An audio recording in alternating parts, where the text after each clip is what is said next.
The apocalyptic devastation in Haiti is becoming all too apparent, with the United Nations calling the crisis the worst it's ever confronted. Tens of thousands of people have been living on the streets since Tuesday's earthquake, which caused untold loss of life. And with food and medical aid yet to reach most, law and order is on the brink of collapse.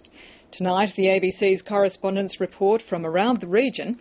Lisa Miller is with the US Navy, running relief missions from the aircraft carrier the USS Carl Vinson at anchor off the Haitian coast.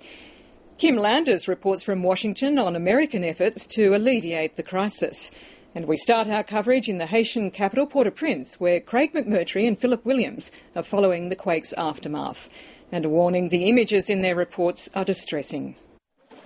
This is what life has come to in Port-au-Prince, washing clothes in the gutter, fighting over aid deliveries. And another front loader scooping up another body, half buried in the rubble. The remains of a little girl unceremoniously dumped. A soccer field is now a refugee camp, and in the middle is a second-year medical student. Gilbert Wilkins is trying to stitch a massive gash together on this man's leg without anaesthetic. No food, no antibiotics. So we are trying to clean wards without anything. We can do no more. We can't do no more. Up at the Prime Minister's office, there are no answers. He's bunkered down in a government compound, but his sister is here, along with hundreds of people with nowhere else to go. Jessie Belrive says there aren't enough trucks to carry the supplies being flown in. Because we need the transport, which is not very high here, and gas, petrol is also an issue, of course. The UN says the scale of this disaster is overwhelming. It's worse than the Indonesian earthquake, where at least we could get the support of some local authorities. The whole country is in despair, and it's overwhelming the humanitarian community. There was just a few moments ago an aftershock, and it terrified the people around here for a moment as the whole place shook. There's a building over to the left here that's cracked, and people are very worried that it's going to come down.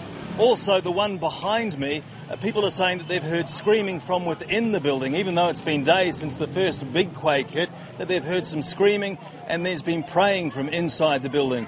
There are some search and rescue guys from Virginia in the United States combing it now, seeing if they can find anything. But the locals who are here are worried because now the praying and the noises that they were hearing from within the structure, they've stopped. A US rescue team sends in a dog. Even now, they say, it's not too late. Are you okay? And people are still being saved. At a collapsed children's hospital, a pregnant nurse is found after being buried for nearly 4 days. The relief effort is moving, but painfully slowly. I'm hungry. Everybody hungry. Looters are on the prowl, and without anyone to protect them, the homeless are on their own. It's a living nightmare. Bodies are being used as barricades. On this street, a crowd took its revenge on a man accused of robbing a woman. They killed him with his own gun and watched him burn. Craig McMurtry, ABC News, Haiti.